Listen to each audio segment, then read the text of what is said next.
Hello friends, my name is Mahindra and welcome to your own YouTube channel that is Tech Center, and in this video we are going to discuss about ITR1, who is required to file ITR1, basically who cannot file ITR1, ठीक है। Practical applicability आगे बात करते हैं, कैसे क्या होने वाली है। I will come on desktop और मैं आपको हर एक चीज़ बता दूंगा, ठीक है। सबसे पहले बात करते हैं ITR1 क्या होता है। देखो, डिपार्टमेंट इनकम टैक्स डिपार्टमेंट क्या करेगा कि अगर आपको कोई इन्फॉर्मेशन इनकम टैक्स डिपार्टमेंट को देनी है तो आप कैसे दे सकते हो, कोई स्टेटमेंट फाइल करके दे सकते हो, करेक्ट है। तो वो स्टेटमेंट को क्या बोला जाता है, रिटर्न बोला जाता है इन टेक्निकल लैंग्वेज। तो जो आप रिटर्न फाइल करते हो इनकम टैक्स डिपार्टमेंट को, उसके बेसिस पे इनकम टैक्स डिपार्टमेंट क्या करता है, असेसमेंट करता है, करेक्ट है। So for ease of compliance income tax department ने क्या किया है, जो फॉर्म्स है उसको अलग अलग कैटेगरी में डिवाइड कर दिया है। जैसे ITR 1 है, 2 है, 3 है, 4 है, 5 है, 6 है, 7 है, करेक्ट है। आज हम लोग 1 के बारे में बात करने वाले हैं। 1 किसकी बात करता है कि मतलब कौन ITR 1 फाइल कर सकता है। ये बहुत ही सिंप्लीफाइड फॉर्म होता है, एक पेज का फॉर्म होता है जिसको सहज बोला जाता है, मतलब जो इजीली हो सकता है ना फाइल, वो वाली चीज़ है। आधी चीज़ें इसमें ऑटोमेटिकली पॉपुलेट हो जाती है बहुत बार, तो वो कोई टेंशन की बात नहीं है। हम लोग सीखेंगे कि कैसे क्या होता है। तो ITR 1 का मतलब क्या है कि जो बेसिक फॉर्म है इनकम टैक्स रिटर्न का। तो अभी मैं आ जाता हूँ अपने डेस्कटॉप के ऊपर, आपको बताता हूँ कि कौन ये असेसी ये फाइल कर सकता है, क्या रिक्वायरमेंट्स है, वगैरह वगैरह वगैरह, ठीक है। तो चलो मैं विदाउट वेस्टिंग एनी टाइम आ जाता हूँ डेस्कटॉप के ऊपर। हाँ तो फ्रेंड्स, आ गया हूँ मैं अपने डेस्कटॉप पे। ये जो आप देख रहे हो ये आर्टिकल आपको फ्री ऑफ कॉस्ट अवेलेबल हो जाएगा, लिंक डिस्क्रिप्शन में दिया है, मैंने ही लिखा है बेसिकली।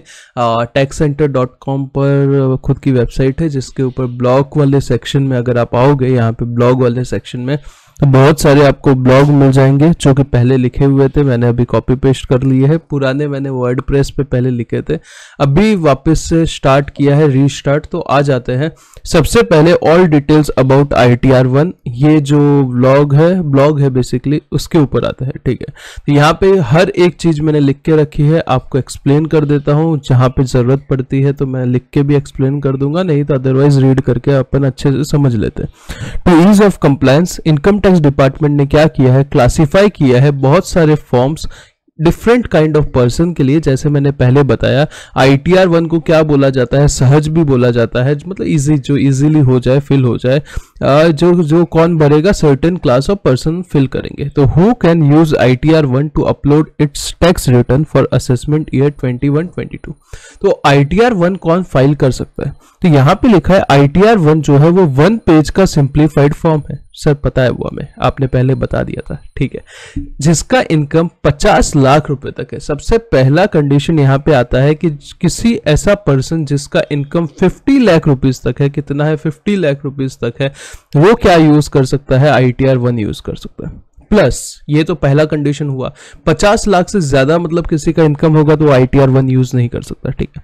50 लाख तो होना ही चाहिए, ये तो मेन कंडीशन है। उसके साथ कुछ छोटी छोटी कंडीशन भी है। सबसे पहले वो कहां से इनकम अर्न कर सकता है, तो वो सैलरी या पेंशन से इनकम अर्न करेगा तो वो ITR 1 यूज कर सकता है। आपका या तो सैलरीड हेड में इनकम टैक्सेबल हो रहा है या फिर आपको पेंशन मिल रहा है। पेंशन कितनी होती है, 2 टाइप की होती है। एक तो normal pension income from salary में आती है, दूसरी पेंशन एक फैमिली पेंशन होती है जो इनकम फ्रॉम अदर सोर्सेस में आती है, मतलब जो असेसी नहीं रहा उसके बिहाव पे उसके फैमिली को जो पेंशन मिलती है वो, करेक्ट है। फिर बात करते हैं इनकम फ्रॉम 1 हाउस प्रॉपर्टी। अगर आपका एक घर है और वो हाउस प्रॉपर्टी से या तो आपको इनकम आ रही है, लेट आउट किया है, या फिर आप उसका लॉस क्लेम कर रहे हो। लॉस कैसे क्लेम करेंगे, सर मेरा हाउस प्रॉपर्टी है, मैंने लोन पे खरीदा था, मैं खुद रहता हूं तो रेंट तो मुझे मिलेगा नहीं, तो जो इंटरेस्ट मैं पे करूंगा तो वो मैं एज अ लॉस क्लेम करूंगा, करेक्ट है। तो अगर लॉस है या फिर आपको रेंट भी मिल रहा है तो आप यहाँ पे हेड में डाल सकते हो। पर एक से ज्यादा हाउस प्रॉपर्टी होगा तो ITR 1 नहीं फाइल करना पड़ेगा, आपको ITR 2 में जाना पड़ेगा। But excluding cases where loss is brought from previous year, but exclude करना है कौन सा केस जहां पे लॉस जो है वो प्रीवियस ईयर से अपने को क्या हो रहा है, कैरी फॉरवर्ड आ रहा है। ठीक है। तीसरा, अगर आपका IFRS का इनकम है, इनकम फ्रॉम अदर सोर्सेज में जैसे डिविडेंड का इनकम है, इंटरेस्ट का इनकम है, इंटरेस्ट ऑन कंपेंसेशन वगैरह मिल रहा है, गिफ्ट मिल रहा है, ये सब केसेस है तो आप ITR 1 यूज कर सकते हो। एक्सेप्ट अगर आपका इनकम है लॉटरी का, बैटिंग का, हॉर्स रेसेस का। लॉटरी बैटिंग का मतलब वो सब क्रॉसवर्ड, पजल, ये सब चीजें आ जाएगी। ठीक है। वो पूरा इनकम टैक्स में सेक्शन है ना जिसके ऊपर टैक्स रेट 30% लगता है। तो अभी तक क्या देखा, अगर आपका इनकम 50 लाख रुपए है, 50 लाख रुपीज है, प्लस ये कंडीशंस आप फुलफिल कर देते हो, आपका सिर्फ सैलरी है, पेंशन से इनकम है, आपका एक हाउस प्रॉपर्टी है, प्लस आपका IFRS का इनकम है, चलेगा, कोई दिक्कत की बात नहीं है। पर आपका लॉटरी बैटिंग वाला नहीं होना चाहिए। अगर क्लबिंग के प्रोविजन अप्लाई हो रहे, क्लबिंग का प्रोविजन मतलब क्या होता है, किसी और का इनकम आपके हाथ में क्लब होने वाला है तो आपको क्या ध्यान रखना है, वेयर स्पाउस और माइनर चाइल्ड, किसी का भी इनकम आपके हाथ में क्लब हो रहा है तो क्लबिंग के बाद आपको वो जो ऊपर का वाला लिमिट है वो देख के रखना है। 50 लाख से ज्यादा इनकम नहीं होना चाहिए, ये हेड से ही इनकम आना चाहिए। करेक्ट है।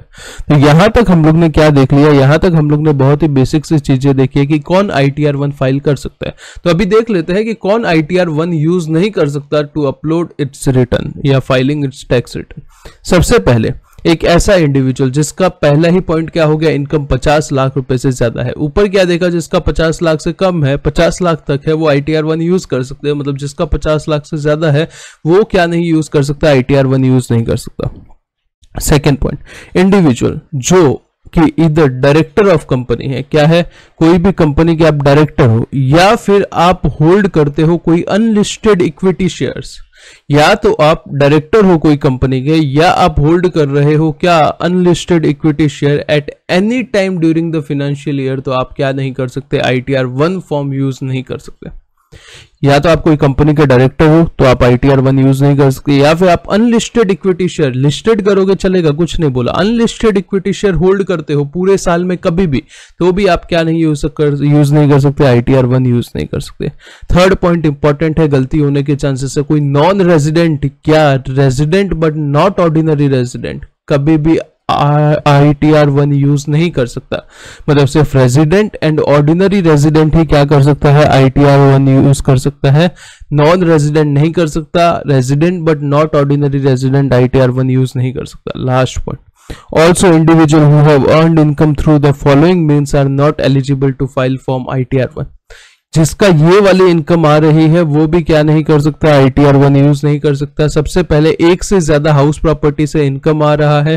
दूसरा, लॉटरी, एक से ज्यादा हाउस प्रॉपर्टी, ऊपर ही बोल दिया कि अगर एक हाउस प्रॉपर्टी रहेगा तो आप ITR 1 फाइल कर सकते हो, मतलब उससे ज्यादा होगा तो नहीं कर सकते। आपका लॉटरी का इनकम है, रेस कोर्स का इनकम है, लीगल गैम्बलिंग वगैरह का इनकम है, तो भी आप ITR 1 यूज नहीं कर सकते। आपका कैपिटल गेन्स का इनकम आ रहा है, वेदर शॉर्ट टर्म और लॉन्ग टर्म, आप ITR 1 यूज नहीं कर सकते। आपका एग्रीकल्चर इनकम आ रहा है, जो कि एग्रीकल्चर इनकम एक्सीड हो रहा है 5,000 रुपए से। अगर 5,000 तक होता है तो एग्रीकल्चर इनकम पे वो पार्शियल इंटीग्रेशन का एक कंसेप्ट होता है, पता है, वो लगेगा ही नहीं। बट 5,000 से ज्यादा हो जाएगा तो पार्शियल इंटीग्रेशन का कंसेप्ट लगेगा, तो आप ITR 1 यूज नहीं कर सकते। अगर आपका PJBP का इनकम होगा तो आप ITR 1 यूज नहीं कर सकते, आप या तो ITR 3 यूज कर लो, या प्रिजम्पटिव बेसिस ले रहे हो तो ITR 4 यूज कर लो। ठीक है सर। अगर कोई इंडिविजुअल है जो कि रेजिडेंट है और जिसके एसेट्स इंक्लूडिंग फाइनेंशियल इंटरेस्ट कहां पे है, इंडिया से बाहर है, या फिर साइनिंग अथॉरिटी भी इंडिया के बाहर है, तो आप ITR 1 यूज नहीं कर सकते। और कोई इंडियन इंडिविजुअल है जो रिबेट क्लेम कर रहा है, कौन सा रिलीफ या रिबेट क्लेम कर रहा है, वो DTAA वाला रिबेट क्लेम कर रहा है जो सेक्शन 1990A वगैरह में मिलता है ना, तो भी आप क्या नहीं कर सकते, ये क्लेम नहीं, ITR 1 यूज नहीं कर सकते। फिर कुछ चेंजेस हुए हैं असेसमेंट ईयर 21-22 में ITR 1 के रिलेटेड।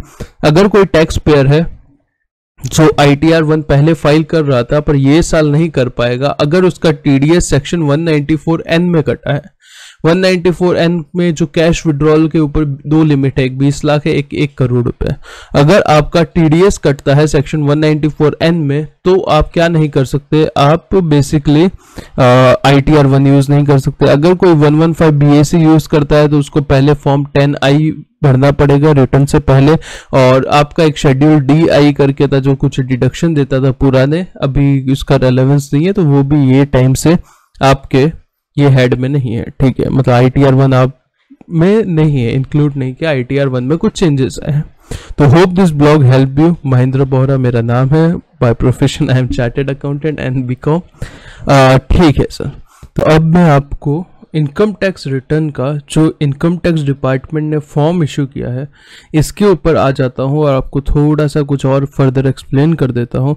उससे पहले आपका 30 सेकंड्स में एक लेता हूँ और आपको कुछ बताना चाहूँगा कि टैक्स सेंटर का practical certification course on income tax है।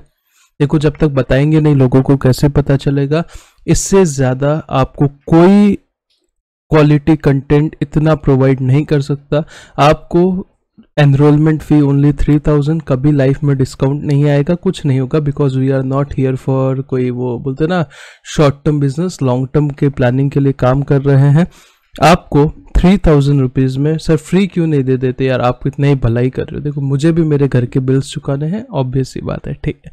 उसमें आपको क्या मिलेगा, आपको introduction to income tax, introduction to all 5 head of income, हर एक हेड का कंपटीशन कैसे होता है, टैक्स प्लानिंग इनकम टैक्स में कैसे किया जाता है, डिडक्शंस कैसे क्लेम कर सकते हो, प्रैक्टिकल रिटर्न फाइलिंग का डेमो दिया जाएगा, जितने भी फॉर्म है उसके, इनकम टैक्स की वेबसाइट का कंप्लीट इंट्रोडक्शन, कंप्लीट अंडरस्टैंडिंग मिलेगा कि कौन सा टैब किसके लिए यूज होता है, टैक्स ऑडिट रिपोर्ट का इंट्रोडक्शन मिलेगा, लॉस कैसे क्लेम किया जाता है, नॉन रेजिडेंट का टैक्सेशन कैसे होगा, रिफंड अगर स्टक हो जाता है तो कैसे आप ले सकते हो, हर तरीके का टैक्स रेट आपको बताया जाएगा, प्रोसेस रिटर्न फाइलिंग के बाद की क्या होती है उसके बारे में बात की जाएगी, असेसमेंट के बारे में इंट्रोडक्शन दिया जाएगा, 26 AS की साइट का जो अंडरस्टैंडिंग बताया जाएगा, सेल ऑफ प्रॉपर्टी के केस के लिए स्पेशल वीडियो बना के दिया जाएगा, सेल ऑफ शेयर्स के लिए स्पेशल वीडियोज दिया जाएगा, एक्ट को कैसे रीड करते हैं, कैसे प्रोनाउंस करते हैं, उसके बारे में आपको बात की जाएगी।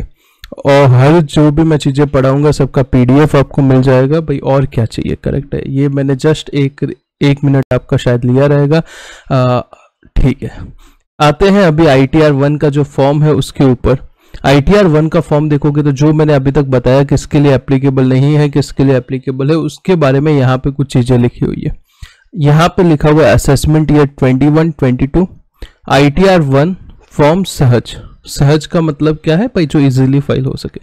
आप यहाँ पे क्या कर सकते हो, पैन नंबर डाल सकते हो, करेक्ट है। वो जब आप ऑनलाइन फाइल करोगे, बेसिकली मैनुअल तो आज के टाइम पे कोई करता नहीं है, बट कुछ इस हिसाब से वो जब हो जाता है डिटेल डाल देते हैं, दिखेगा। देखो, आपको यहाँ पे क्या करना है, पैन नंबर डाल देना है, यहाँ पे आपका नाम वाम ये सब ऑटोमेटिकली पॉपुलेटेड होके आता है, date of birth, Aadhaar number, ठीक है, मोबाइल नंबर, ईमेल एड्रेस, ये सब हम लोग ने डाले रहते हैं तो अपने आप आ जाते हैं एड्रेस।